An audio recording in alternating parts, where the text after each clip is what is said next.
On July the 2nd, a gas pipeline in the Gulf of Mexico ruptured, sparking this fire. According to Reuters, it was the result of damage from an electrical storm and heavy rains. In response, a leading Democrat, California's governor, Gavin Newsom, said this: "The ocean is literally on fire, but yeah, sure, we can't afford climate action."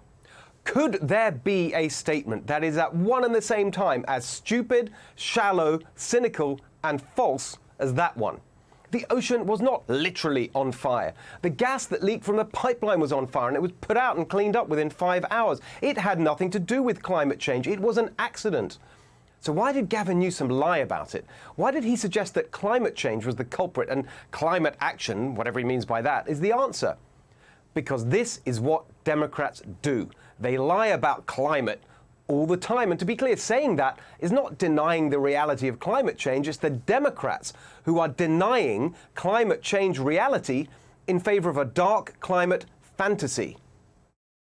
The world is going to end in 12 years if we don't address climate change. An existential threat to us as human beings. The existential threat of climate change is an existential threat. We have less than 12 years before there will be irreparable damage done to this country. The world is not going to end in 12 years or less than 12 years. We are not facing an existential threat. There is nothing in the science that suggests human life on Earth will cease to exist. Climate change is real. Climate catastrophism is demonstrably false. In 2014, the UN's Intergovernmental Panel on Climate Change published what they called Representative Concentration Pathways, RCPs, for future global warming. RCP 8.5 was the most extreme scenario and became the basis for the Democrat doomsday chorus.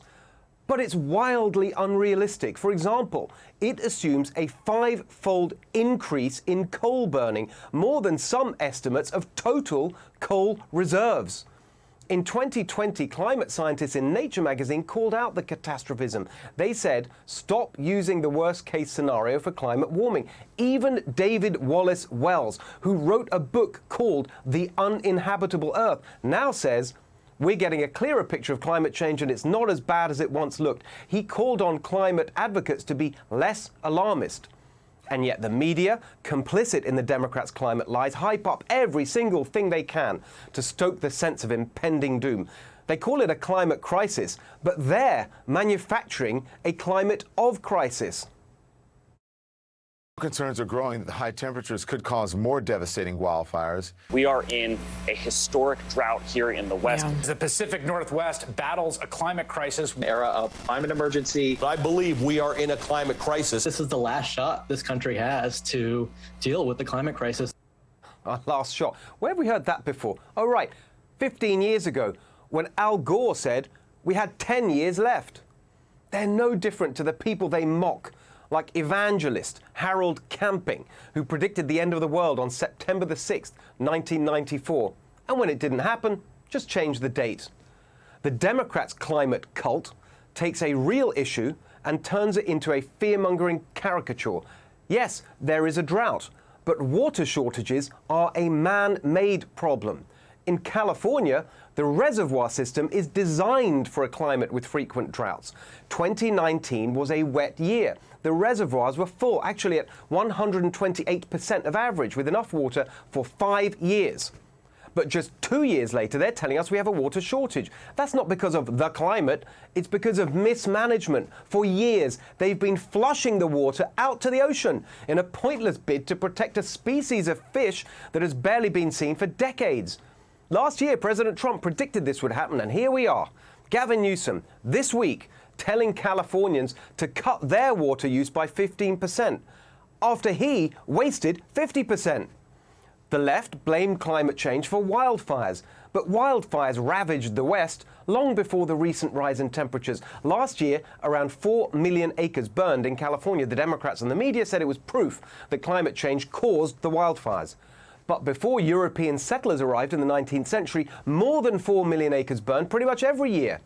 Although typically each individual fire was smaller because the forests were healthier, not least thanks to the stewardship of the native population who actually understood nature, unlike today's ludicrous lefty climate cultists who couldn't tell a healthy forest from a pot plant. The actual causes of the devastating wildfires sweeping the West are devastatingly stupid Democrat policies.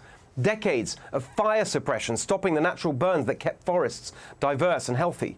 Failure to remove dead trees and brush, creating a catastrophic accumulation of fuel. Hopeless mismanagement of energy utilities, leading to more ignitions from power lines. Inaction on one of the causes of wildfires that's barely mentioned by left-wing politicians and their TV cheerleaders, arson. If you actually wanted to do something about water or wildfires, there are plenty of practical steps you could take. But no, all we get from Democrats is pathetic tweets blaming it all on climate. Next, they'll be blaming the border crisis that they created on climate. Oh wait, they already did. Why do they push these obvious climate lies? Because when it comes to climate, the Democrats have adopted the tactic of authoritarian tyrants through the ages, manufacture a crisis to justify a draconian crackdown. They know the facts don't justify their extremist agenda. Closing down the fossil fuel industry, banning the cars millions of Americans drive, banning the way most of us cook. They want everything to run on electricity. And where do they want that to come from? More solar power, which can't be economically stored. And how clean is solar anyway when the panels are made with coal and slave labor from China? They want more wind, which is intermittent, unreliable, kills up to 500,000 birds a year.